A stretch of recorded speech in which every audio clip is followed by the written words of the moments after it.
Очень много видео в Ютубе, американских, европейских, действительно, про бездомных, про людей, которые живут на улице и получают от этого удовольствие. Быть безответственным и свободным – это зависимость. Когда человек оказывается на улице, это нам с вами сложно представить, а как так можно есть с помойки, да? Но когда человек оказывается на улице, его психика проживает определенные процессы.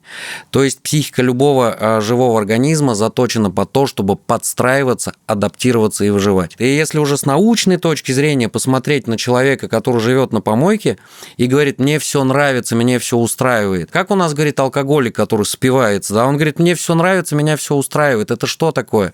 Это отрицание.